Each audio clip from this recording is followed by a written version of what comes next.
Bom dia. Depois da fala da Sara é muito difícil, né? É um desafio aqui tentar trazer um pouco do que eu preparei, que é uma discussão a respeito das condições de trabalho e saúde das assistentes sociais e dos assistentes sociais que atuam na área da saúde. Mas quero dizer também que é uma grande alegria, uma grande honra poder participar dessa mesa junto com a Sara, que é uma pessoa extremamente capacitada, uma grande intelectual, mas uma pessoa também muito amiga, sempre muito receptiva. Então é um prazer imenso, Sara, estar com você. Também quero agradecer às conasianas e já parabenizá-las pelo trabalho de organização desse CONAS. Eu entendo que, e isso ontem inclusive já foi mencionado, né? É um momento também de resistência, é um momento também de fortalecimento. Então, quando a gente se reúne coletivamente para pensar as questões que interferem no nosso trabalho, nas condições de vida das pessoas que nós atendemos, nós estamos também buscando meios de resistir. Então, parabéns às conasianas. Nós sabemos das dificuldades, né, hoje para se organizar um evento, não é fácil.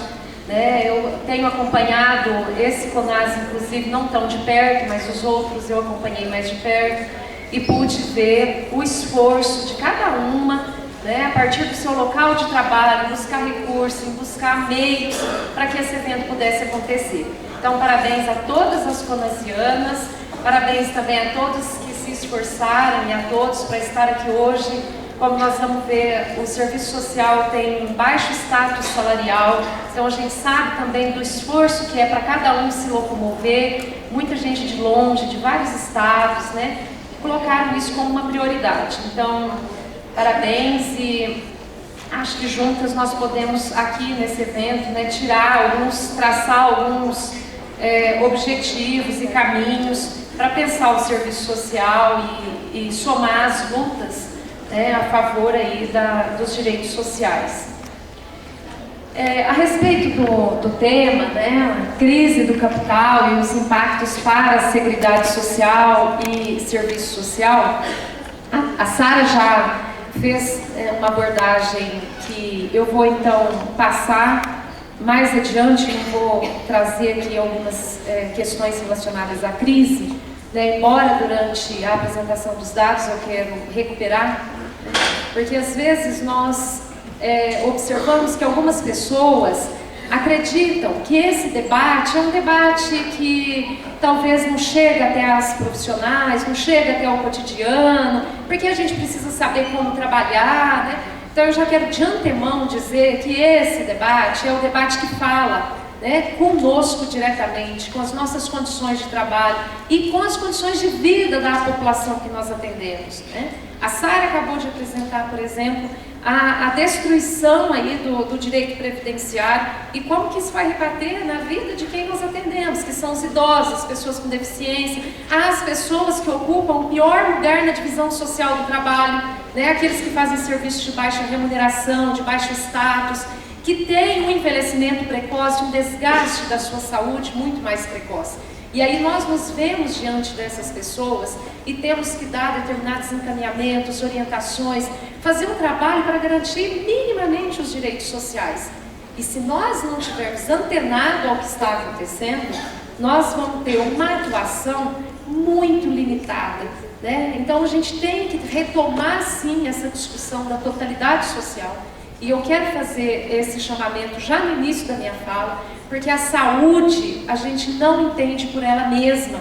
A professora Marinês, que está aqui, a professora Ana Maria, né, que são as autoras do serviço social que têm não só discutido isso, mas que têm militado, né, um trabalho muito grande de militância em defesa do SUS, né, universal e 100% estatal, nos mostra isso. Que a saúde, nós não podemos entendê-la por ela mesma.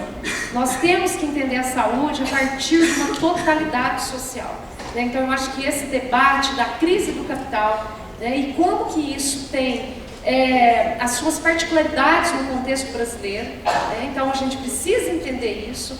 E aí, a discussão da formação social e econômica do nosso país, porque essa drenagem dos recursos naturais, né, do trabalho análogo à escravidão, tudo isso vem de um longo processo, das decisões tomadas de cima para baixo.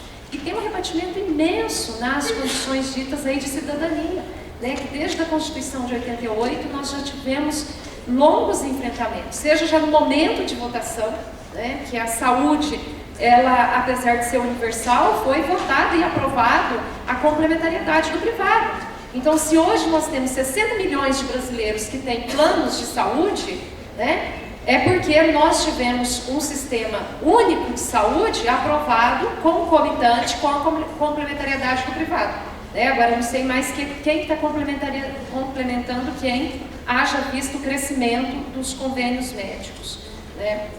Então, eu quero chamar nesse primeiro momento a atenção das assistentes sociais que atuam na saúde, para que a gente possa compreender os problemas que são muito particulares e são muitos, né, que nós enfrentamos cotidianamente no nosso trabalho.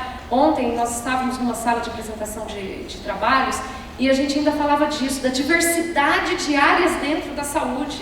Então você tem desde as pessoas que estão trabalhando com cuidados paliativos, com envelhecimento, com sofrimentos agudos, quanto atividades esportivas, quanto outras atividades de atenção e promoção da saúde no âmbito primário, né? Então nós temos aí uma diversidade desse campo. Nós não podemos falar que é um trabalho homogêneo e único. Né? Agora, em todos os âmbitos, primário, secundário, terciário, nós precisamos entender esses problemas que são muito singulares, que aparecem para nós lá, a pessoa que está desempregada, que precisa de um medicamento, que está há 2 anos aguardando uma cirurgia, ainda que com câncer. Né? Nós temos situações que as pessoas já fizeram procedimentos, por exemplo, a quimioterapia, a radioterapia, sem ter retirado o tumor. Né? Está aguardando, olha que absurdo. Né? E são esses casos que chegam até nós, que lá no cotidiano, e eu estou falando isso a partir de depoimentos de assistentes sociais que eu tenho colhido, e já agradeço a participação na pesquisa que eu estou desenvolvendo, né? Então, mas lá no cotidiano esses casos aparecem como se fossem autônomos, como se não estivessem relacionados com esse modo de produção, como se não tivesse relacionado com esse modelo muito particular de Estado que a Sara apresenta para nós, que é esse Estado restrito, esse Estado ampliado para o capital, né, que favorece legislações aí que flexibilizam o trabalho, que significa a intensificação desse trabalho, a exploração e, portanto, a degradação da saúde desses trabalhadores, que muitas vezes levam um tempo de 2 horas para chegar até o seu trabalho ou voltar, às vezes menos que isso, mas em condições deploráveis. Olha o nosso transporte público, com um salário rebaixado. Então a condição de realização no trabalho é uma condição extremamente complicada hoje. É até difícil a gente falar em saúde do trabalhador pensando no conceito ampliado. Né? Então, reforço, o serviço social vai atender esses casos muito particularizados, mas a gente não pode se deter a eles como se fosse uma questão autônoma dessa totalidade social. Na verdade, é fruto, é um genocídio que está acontecendo, praticado a partir desse Estado ausente, desse Estado que vai fazendo cortes na área social, né? E que vai aí prejudicando então a convivência, a sociabilidade, vai trazendo custos sociais para essas famílias, para essas pessoas que são imensos. Essa é uma pequena introdução que eu queria fazer. E antes de entrar nos dados que eu trouxe, eu vou pedir licença para falar de um conto que depois eu quero fechar com ele também. É um conto que há pouco a gente conversava ali fora, mas é um conto do Machado de Assis, na verdade é uma crônica, né? Ele escreve no final do século XIX, eu não sei se vocês conhecem, mas se chama A Vara. Né? Nessa crônica, Machado de Assis está retratando alguns elementos que me parecem importantíssimos para a gente recuperar aqui e também nesse nosso cotidiano tão duro. Né? A cada dia nós temos recebido notícias de cortes diferentes. Um dia é o SUAS que está sendo desmantelado, né? Não tem como funcionar sem financiamento. Outro dia é o serviço social sendo retirado da estrutura da Previdência Social. né? E o SUS sendo constantemente vilipendiado e colocado numa situação aí de privatização que já vem ocorrendo através dos modelos privatizantes, mas agora cada vez mais com essa defesa da privatização da saúde. Então, a Seguridade Social está em risco.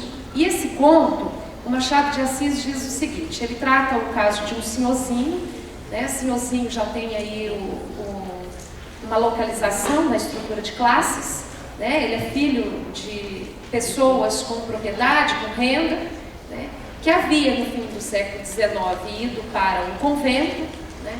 Mas não era o desejo dele, mas era o desejo do pai, que era autoritário, e estudar no convento e quiçá ser padre significava um status para aquelas famílias, né? Mas esse jovem resolve fugir desse convento, mas ele não podia ir diretamente com o pai, porque ele sabia que se ele fosse diretamente com o pai, ele seria duramente castigado e devolvido ao convento. Na verdade não é convento, né? Seminário, me desculpe. Ele seria devolvido ao convento, onde também sofreria represálias, né? Então ele procura a Sinhá Rita, né? A Sinhá Rita era uma dona de escravas que ela preparava, né, para vendê-las depois como rendeiras. E durante o conto, durante o diálogo desse senhorzinho com a Sinhá Rita, veja, nós estamos falando de Sinhá, também tem um contexto senhorial aí, né? Uma relevância de classe aí. Ele está então tentando convencê-la, ajudá-lo e tal, e começa a fazer algumas piadas, e uma das escravas se perde ali no trabalho e sorri. Até o Machado de Assis descreve um sorriso mudo para dentro, né, tentando segurar.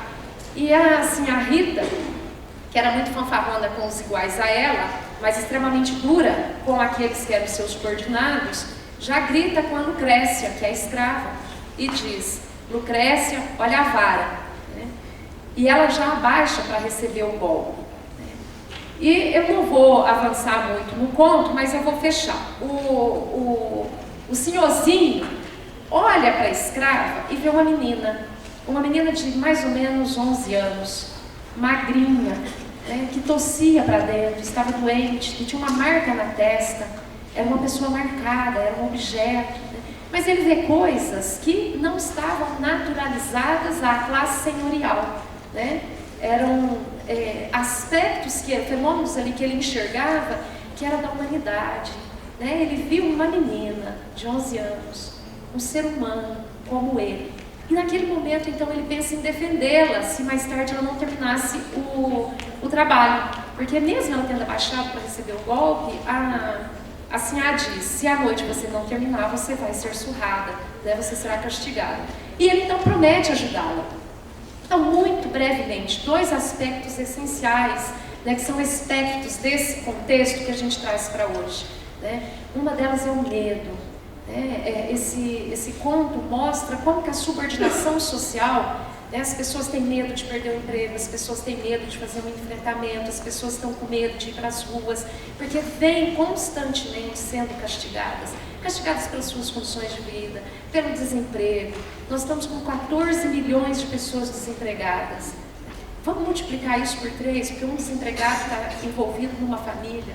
Olha a quantidade de pessoas, né? E esse é o primeiro fator que a gente avalia a pobreza, é o desemprego. Então, como que isso repercute nas condições de saúde?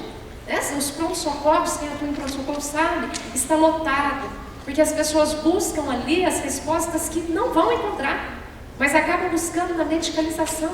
Né? Então, um dos aspectos desse conto é o medo, tá?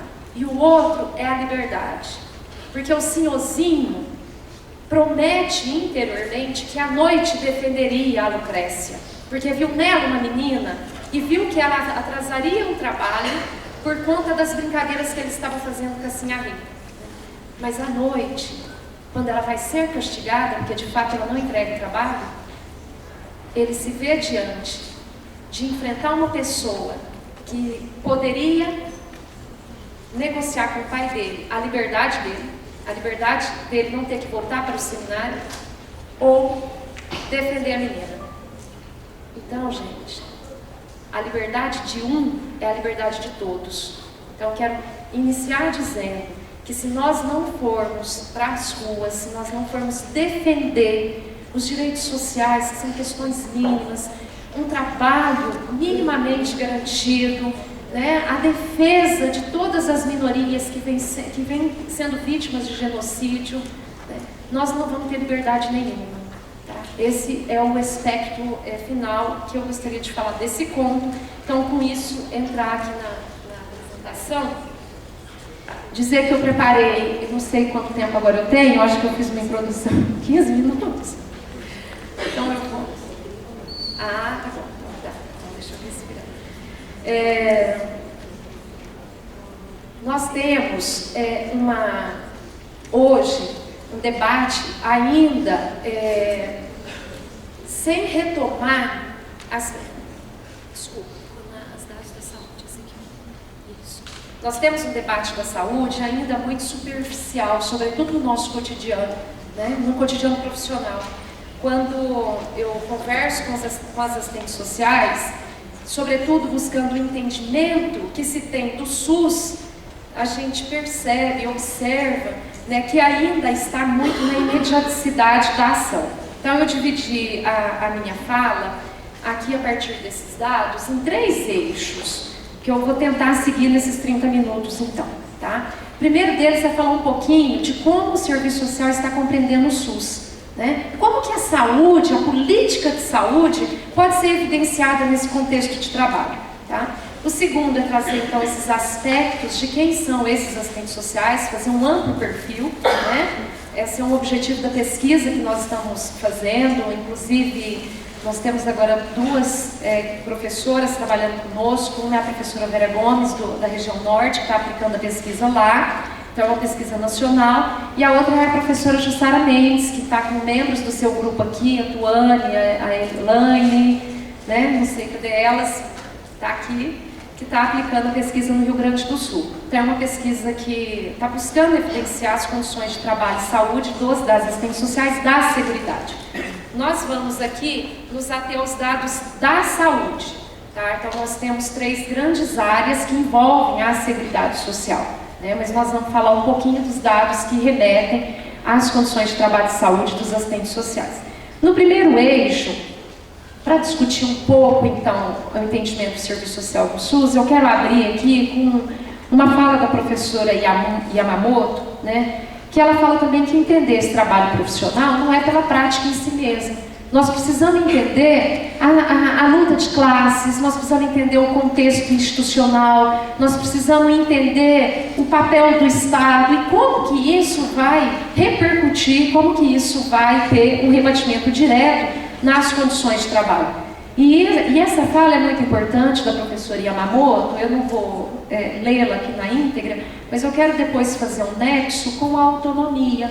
Né? A autonomia do e da assistente social, ela é muito relativa, porque ela está muito vinculada e dependente, né, desse empregador, desse gestor, dessa organização do Estado, dos recursos que são direcionados para a política social, enfim. Com isso, eu chamo a atenção, então, mais uma vez, que nem o serviço social, nem a saúde, a gente entende separadamente, fragmentadamente, né? Ali por ele mesmo. É claro que nós temos particularidades, nós temos questões que são específicas, mas elas têm uma conexão e uma relação com uma totalidade, isso precisa ser considerado, né? Durante a pesquisa, nós estamos também entrevistando professores, militantes que defendem a Seguridade Social. Nós tivemos a oportunidade de entrevistar, inclusive no último CONAS, as professoras Maria Dalva e Maria Valéria Correia. A professora Maria Valéria Correia, ela reforçou bastante durante a sua fala, né, que o SUS é fruto de lutas sociais, é fruto do movimento de reforma sanitária, que defendeu que saúde não é fonte de lucro, saúde não é mercadoria. Foi contra a mercantilização da saúde, a sua privatização, inclusive da Previdência Social. O SUS veio para garantir o acesso universal à saúde. Então, a esse respeito, eu quero retomar com vocês a importância da gente discutir o relatório da 8ª Conferência Nacional de Saúde e o processo de reforma sanitária. Tá? Durante as minhas entrevistas, eu tive a oportunidade, inclusive, de separar os trechos, são mais de 100 páginas, que nós fizemos, além do formulário, nós estamos entrevistando assistentes sociais da atenção básica, da especialidade, dos hospitais, né? E é interessante que as entrevistas com esses profissionais, algumas palavras não compareceram. Quando a gente coloca lá para contar palavras, por exemplo, Seguridade Social, nenhuma vez. Né? Reforma Sanitária, nenhuma vez. Constituição Federal de 88, nenhuma vez. Então, quando a gente faz análise de discurso, a gente evidencia ali uma orientação, um olhar que se tem para aquele tema. Né? Então, eu acho que a gente precisa retomar. A reforma sanitária, gente, ela já defendia, quando se fala que saúde é democracia, democracia é saúde, essa insígnia, está se falando que a reforma sanitária se alinhou a outras lutas. A reforma sanitária defendeu a reforma agrária.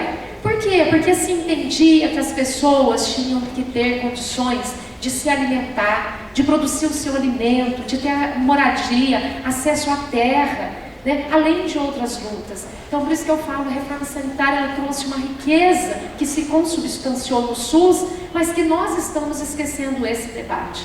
Tá? Então, foi uma luta muito importante de organização que a professora Marinês, no livro dela, cita, que envolveu aí mais de 4.000 pessoas na 8ª Conferência Nacional de Saúde. Né? Então, a saúde era a pauta do dia, não foi uma questão individual.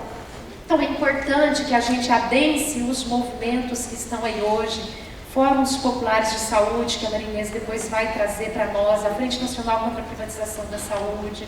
Né? Então isso vai nos proporcionar meio de defesa desses direitos de forma coletiva, né? Defender a saúde coletivamente.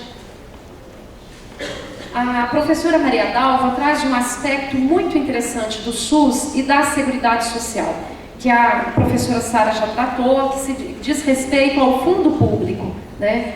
Então, a professora Maria Dalva, eu escolhi esse fragmento, mas ela fez uma ampla discussão a respeito disso, do fundo público, né? Mas ela fala o seguinte: primeiro, a gente não está lidando com pouco dinheiro.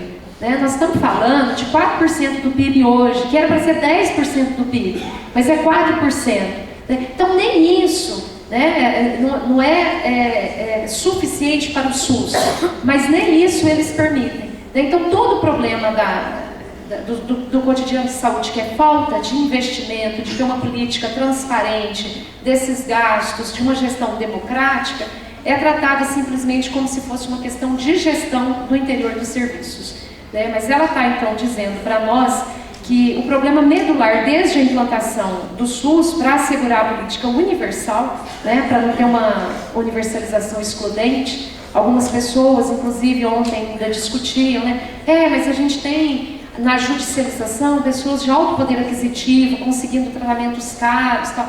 Gente, não vamos abrir mão da universalização. Se nós abrirmos mão do direito universal à saúde, nós teremos uma política de saúde muito empobrecida. Nós vamos ter um serviço muito mais precário. Ela tem que ser universal, nós temos que lutar pelo financiamento, e que esse financiamento seja direto para as políticas de seguridade social e que não sejam retirados pelo governo através da DRU, que é a desvinculação das receitas da União, hoje em 30%. Então, nós prevíamos o orçamento da Seguridade Social. Né? Tem vários impostos que vão direto para a Seguridade Social, mas foi aprovada a desvinculação de 30%. Então, tudo que nós pagamos, né, 30% é retirado para o que a Sara já explicou muito bem, né, que é o pagamento da dívida pública ou a remuneração dos títulos. Né? Não vou entrar aqui.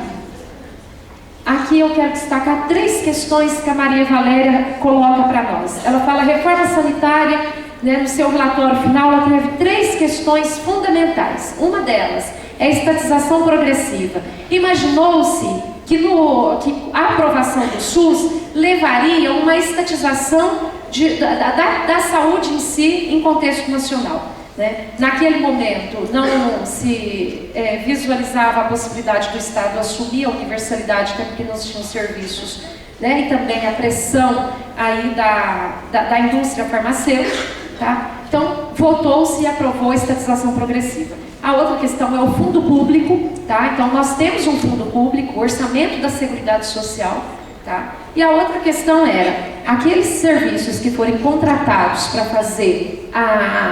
prestar serviços para o público e que não cumprirem, né, com o que tem que ser feito, ele vai ser descredenciado e não poderá mais prestar nenhum serviço. E aí ela vai discutir, né, como que essa fiscalização não ocorre, né? Ela cita, inclusive, e eu faço questão de colocar isso aqui para a gente entender o que é luta de classes. Por isso que a gente não pode entender a saúde por ela mesma. Em 2015, quando ainda o hoje encarcerado, né, o criminoso do Eduardo Cunha, ainda era presidente da Câmara Federal, ele colocou em votação um projeto de lei que perdoava em 2 bilhões de reais os convênios médicos. E abria ali uma cláusula que os convênios médicos poderiam ter 50 multas, que ele escolheria 2 para pagar, né? E aí depois a gente teve todo o conhecimento aí pela mídia alternativa de que os convênios médicos, inclusive da Bradesco e tal, era quem tinha financiado a campanha do Eduardo Cunha, né? Então, essa questão é muito séria, porque o que a Maria Valéria vai trazer para nós é, olha, nós temos 3 formas de privatizar a saúde, né? Uma delas é essa ampliação dos convênios, né, a compra dos serviços privados. A outra é o próprio Estado que não investe em laboratórios públicos, em serviços públicos e compra do privado. Então hoje o Estado é um grande comprador, né? E essa era uma das críticas do movimento de reforma sanitária, né? E a terceira forma de privatização são os modelos privados que estão dentro do serviço de saúde, que eu vou trazer agora algumas questões. Esse desenho aqui eu fiz a partir do recurso do Atlas TI, que eu coloquei todos os depoimentos lá e fui lendo e fazendo códigos de acordo com o trecho, o que aquele discurso dizia. Então aqui nós temos, aqui está meio aleatório, tá? O SUS constitucional, né, eu coloquei aqui embaixo como a base, né, era uma pergunta que a gente fazia. Como você analisa o SUS hoje, né, a partir da Constituição, para as assistentes sociais, em grupo focal e também em entrevista individual?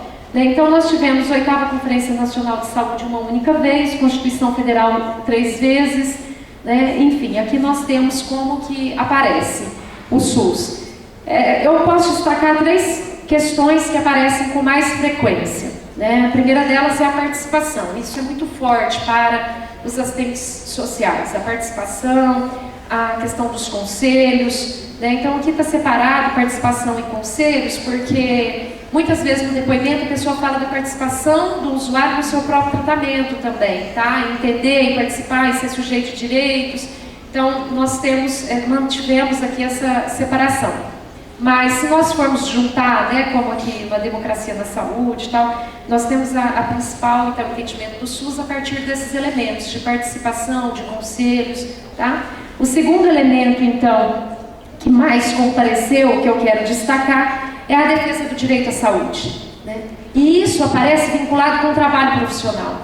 Então a gente lê os depoimentos, vê que o serviço social, ele está na linha de frente do SUS. É aquele profissional que vai tentar viabilizar o acesso, que é um pouco do que a Maria Dalva, a Ana Maria Vasconcelos já tem aí discutido e já tem bastante material escrito sobre isso. Então a gente só confirma esse achado. E uma outra questão que eu quero reforçar aqui desse slide é que, de fato, as assistentes sociais, e aqui são 17 trechos, né, às vezes trechos grandes, né, veem o SUS como uma grande conquista. Foi realmente uma conquista, e elas vão mostrando isso porque algumas eram mais velhas, estavam há mais tempo, né? Então no grupo focal às vezes tem essa coisa, né, de trazer a memória de como era antes, então que tinha um serviço disso, como que as pessoas eram tratadas como indigentes antes do SUS, né? Então eu acho que o serviço social consegue visualizar o SUS através, então, da participação, através do direito à saúde e através das conquistas. Agora, o direito à saúde, ele comparece também de forma contraditória, tá? Não é unânime que ele deve ser universal. Infelizmente, eu vi pessoas se aliando à fala do atual ministro da Saúde, que diz que o SUS não cabe no orçamento. E algumas pessoas dizendo, mas a gente tem que ver isso, porque não cabe no orçamento, né? Mas em grupo focal que outras disseram, não, mas nós pagamos impostos, a gente não pode deixar, ele cabe sim, outras coisas cabem no orçamento, por que que o SUS não cabe? Né? Então houve, no próprio grupo focal, a gente não teve indução, né? Mas as próprias participantes fizeram aí esse questionamento, tá? Ainda aqui, muito rapidamente, uma questão da democracia em saúde que me chamou muito a atenção e que eu tentei desenvolver um pouco mais nos grupos focais, é que ela comparece como um ideal. As assistentes sociais, as quais eu pude entrevistar nos grupos focais, tá? Não participam dos conselhos municipais de saúde, não conhecem os fóruns populares, onde tem o que é, qual é a frente dos fóruns populares e da frente nacional, porque a gente perguntou isso. Elas trabalham mais com conselhos gestores, que são os conselhos por unidades de saúde, mas ainda com uma perspectiva a ser retomada, a gente precisa fazer isso é importante, a gente não está dando conta por conta da demanda e tal, né? Então a gente vê também que apesar de ter sido colocado em evidência, ainda há uma dificuldade para a efetivação. Agora, rapidamente, os dados, eu vou passar mais rápido, mas depois a gente pode conversar no debate, tá? A pesquisa, então, envolve as 3 áreas, nós já temos aí mais de 700 formulários preenchidos, digitalizados, que eu agradeço aos meus alunos, PIBICs, que têm trabalhado comigo e ajudado, porque a gente também não tem esse tempo, né, essa dedicação que a gente gostaria de ter para a pesquisa, tá? Meus amigos aqui sabem bem. Enfim, desse montante nós temos então aqui já 37% dos dados colhidos da área da assistência, 24% da previdência social e 38% da saúde. Então, por aqui a gente já percebe que a saúde tem ainda uma representatividade majoritária, né, pelo menos entre aqui os que representaram, responderam os questionários, né? Porque é uma das áreas que mais empregavam até o SUAS. Hoje nós já temos, né, o SUAS com a sua constituição e organização. Agora, é importante dizer que vem sendo todas essas áreas muito precarizadas. É muito interessante olhar esses dados separados, né? Nível salarial. Então a gente observa que quem é pela União Federal, como é a Previdência Social, tem um salário muito mais elevado, né? R$8.000. Na hora que a gente mostrar o slide do salário, eu acabo adiantando as coisas, né? Me desculpe. Mas, gente, o piso salarial da assistente social do hospital aqui em São Paulo é R$500. Isso é inconstitucional. O que se tem? Se tem prêmio e incentivo para complementar. Então é uma coisa aviltante que nós estamos falando. Quando você vai para a assistência social, sobretudo a rede socioassistencial, constituída de várias organizações não governamentais, organizações sociais, você tem também pessoas ganhando um salário mínimo e trabalhando 40 horas semanais por conta dos termos genéricos. Na área da saúde, por exemplo, o AME, Ambulatório Médico, né, de especialidades aqui do estado de São Paulo, ele contrata não assistentes sociais, mas agente de desenvolvimento social. Então são todos 40 horas semanais, tá? Além de um salário baixíssimo. Aqui é mais para mostrar a evidência do sexo feminino. A gente já conhece, isso é bastante já discutido, né? Quero apenas enfatizar o que a Mirla Cisney traz para nós, né? Que a gente precisa entender, então, essa discussão de gênero, inclusive o que isso representa para a constituição da profissão, no bojo das contradições de capital e trabalho, né? Das forças conflitantes fundamentais. Então, o serviço social ele tem uma forte marca feminina, porque é constituído de mulheres e atende predominantemente mulheres. Mas a gente precisa entender que as relações sociais de sexo se articulam com as relações sociais de classe, né? Definindo aí uma condição de gênero diferenciada no processo de trabalho. O que significa ser trabalhador e trabalhadora se diferenciam, como a professora Cláudia Mazei tem discutido.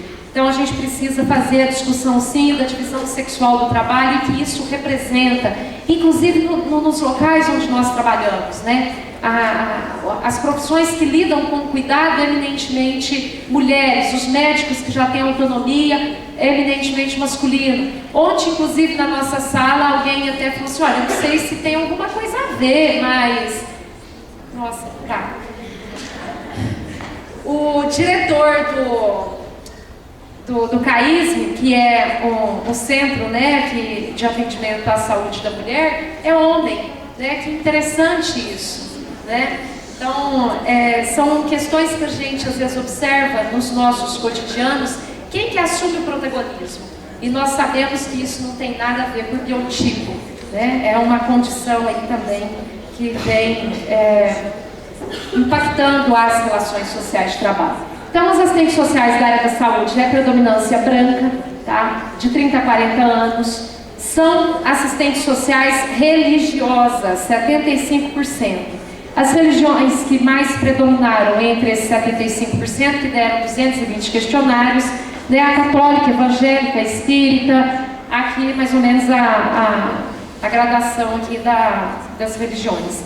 Essas assistentes sociais se formaram, na sua grande maioria, nos anos 2000, mas se eu somar a partir da década de 90, lembrando aí das diretrizes curriculares, né? Estou dizendo das diretrizes curriculares desenhadas, constituídas pela ABEPS, com um coletivo de assistentes sociais, através aí de várias assembleias, de vários seminários, fóruns, né? Que tenta organizar um projeto pedagógico com uma orientação de totalidade social para a formação do serviço social, né? Nós temos então 83% das assistentes sociais aqui pesquisadas formadas a partir desse currículo novo, tá? 90% delas se formaram em curso presencial, mas nós já temos aqui a categoria, né, EAD e semipresencial presente nesses serviços. As assistentes sociais da saúde, 52% têm especialização, são assistentes sociais que têm se esforçado. Eu digo que é um esforço, porque também os depoimentos comparecem. São assistentes sociais que em determinados lugares têm sofrido questionamentos se são profissionais da saúde. O que faz o serviço social aqui? Sempre buscando excluir o serviço social dos espaços. Então é uma luta muito grande para integrar as equipes e integrar de forma qualitativa, levando o debate do direito à saúde do SUS. Tá? Então 12% tem mestrado, 2% doutorado. Agora me preocupa também o número que ficou em branco, 32% não responderam. Então a gente não sabe, né, se foram cursos de curta duração, né? Porque quando a gente perguntou, nós perguntamos educação permanente em saúde. A função exercida predomina a função de assistente social, mas nós já temos aí a função de gestor, tá? O local de trabalho. Isso aqui também, a gente tem um significado muito grande. Predomina o hospital, né? Então nós temos uma luta histórica para a prevenção, a promoção, para os determinantes sociais da saúde, e a gente ainda tem uma prevalência, né, da área que vem sendo reconhecida pelo seu teor biologicista, medicocêntrico, né? Agora nós esperamos que as assistentes sociais estejam nesses espaços, sim, fazendo a diferença, né? Fazendo o debate aí junto com as equipes multiprofissionais. A questão especializada também sobressaiu, tá? Nós temos aqui uma baixa participação na pesquisa da atenção básica. Então, unidade básica de saúde 5%, NASF 3%, e a gente tem uma predominância, inclusive, de outros serviços. Outros serviços são secretarias de saúde, ouvidorias, unidades de saúde localizadas em penitenciária, localizada em alguma universidade, tá? São aqueles serviços que não estão no organograma do SUS, como atenção primária, secundária e terciária. Pronto-socorros. A gestão do local de trabalho. Predominou o municipal, tá? Embora a gente tenha uma grande quantidade aqui de hospitais. Então são hospitais filantrópicos conveniados com os municípios. Mas a gente já tem aqui também a participação das OS, hospitais privados que prestam serviço para o público, uma pessoa da EBSER. O tempo de trabalho, né? Predomina, então, 40% quem está de 1 a 5 anos, é aquele tempo que ainda não se fez realmente uma carreira, né? Ontem, inclusive, o Mauriase falou da rotatividade de um caso que ele trouxe, de um assistente social, em pouco tempo, né? Esse percurso inicial da carreira que a pessoa não conseguiu ainda construir sua carreira. 1 a 5 anos é início. Eu tenho que fechar. A maioria é concursada, predomina também a contratação pela CLT, tempo indeterminado.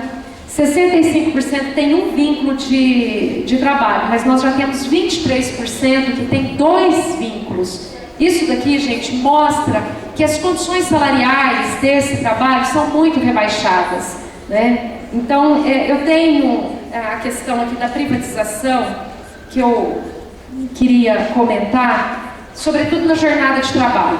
Um problema imenso que as assistentes sociais enfrentaram em alguns hospitais onde nós fizemos grupos focais, quando houve a mudança em 2010, a lei federal determinando que o serviço social trabalharia 6 horas, né, elas tiveram amplos enfrentamentos nos seus locais de trabalho para garantia disso. Houve ameaças direto de demissão, e tem até depoimento que ela fala assim, olha, coisa boba como virar a cara, bater na mesa, né, e elas tiveram que recorrer ao sindicato para garantir, então, a 30 horas. Não foram demitidas esse grupo de 10 assistentes sociais, um grupo focal em um hospital público, tá? Na verdade, um hospital filantrópico, mas que é gerido pelo Estado através de uma OS. Tá? A questão da gestão da OS, cumprimento de metas, imposição de protocolos, e o serviço social acaba enfrentando muito mais dificuldades que o restante da equipe, porque o seu trabalho é uma complexidade social. O seu trabalho não é saber quantos medicamentos ele fez ali, ministrou, quantas dietas ele passou. O seu trabalho é muito mais complexo, mexe com as relações sociais. Então isso é muito difícil de entrar no protocolo e falar, olha, esse tipo de atendimento eu vou demorar 10 minutos, 5 minutos. E é isso que vem sendo exigido. E a gestão do hospital, muitas vezes formadas através dessas OS por engenheiros. Em um dos hospitais que nós fizemos grupo focal, eram engenheiros que estavam ali. Então não conhece o SUS, assim como a própria equipe multiprofissional. Porque as assistentes sociais, quando falam do direito à saúde, elas falam, nós temos que ficar diariamente lutando, para que a equipe reconheça que é um direito do usuário, da usuária. Nós temos aqui 24% das assistentes sociais que fazem 40 horas semanais. Tá? A predominância dos salários aqui, 21%, ganham de 2 a 3 salários mínimos. Tá? Mas 15% é até 2 salários mínimos. Quando eu penso nos valores hoje instituídos, 900 e poucos reais, então 2 salários mínimos são R$1.800, 3 salários mínimos dá R$2.900, está aí abaixo do que o DIEESE coloca que deveria ser o salário mínimo para as condições mínimas de sócio-reprodução. Aqui ainda, gente, são dados que eu preciso colocar, porque diz muito da nossa característica. 62% não tem nenhuma filiação sindical, não se filiou a nenhum sindicato. 48% não participa do CRES. E vejam, 46% participam, mas colocaram uma observação no formulário. Participam pagando as anuidades. Tá? Então a gente vê que isso é bastante preocupante para uma profissão que se diz alinhada, à classe trabalhadora. E ontem a Yolanda Guerra nos disse, não é só se alinhar à classe trabalhadora, nós somos classe trabalhadora. Então eu reforço isso e digo, nós também usamos a Seguridade Social, nós também usamos a Previdência, o SUS, o SUAS, eu sei que eu tenho que fechar, então, tá? Pessoal, então a questão aqui das condições de trabalho, eu vou passar aqui para o final, não dá para falar tudo? Fica para a próxima, tá? Eu vou terminar.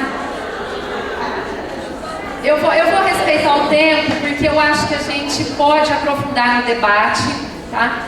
Eu estou utilizando aqui uma epígrafe que uma aluna minha, a Isabela Botelho, que está aqui, utilizou no seu trabalho de conclusão de curso. Ela pesquisou a gestão por EBSER e a visão do serviço social. E foi um trabalho muito interessante para mim de acompanhar pela capacidade intelectual e compromisso da Isabela, né, e a sua criticidade frente aos problemas, mas também para entender como que o serviço social, ela fez a pesquisa nos hospitais HUs da região sudeste, então ela pegou o estado de São Paulo, Minas, tá, como que as assistentes sociais percebiam a EBSER, né, e a gente viu ali claramente um equívoco muito grande, né, um equívoco de entender que era uma gestão que estava qualitativamente melhorando. Então a gente precisa, eu trago esse exemplo para dizer que a gente precisa ter mais momentos de discutir o fundo público, o Estado. Isso diz respeito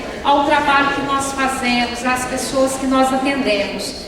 E aí eu retomo o conto do Machado de Assis, né? Ali a gente precisa quebrar a vara. Esse conto, ele poderia chamar o caso da Lucrécia, o caso do convento, não, do seminário, o caso, uma série de outras coisas. Ele colocou o nome do conto A Vara, né? Que significa mesmo essa imposição e como que isso conforma mentes e comportamentos. Então eu deixo um convite para a gente pensar, tá, sobre a privatização, o que ela significa. Estou fazendo uso então da citação que a Isabela fez, que é do Brecht, e ele diz o seguinte, e olha que ele está dizendo isso lá atrás, né, no século XIX. Privatizaram sua vida, seu trabalho, sua hora de amar e seu direito de pensar. É da empresa privada o seu passo em frente, seu pão e seu salário. E agora, não contente, querem privatizar o conhecimento, a sabedoria, o pensamento, que só a humanidade pertence. Então, pessoal, muito obrigada. Vamos quebrar essa vara que impõe a humilhação social e a conformação.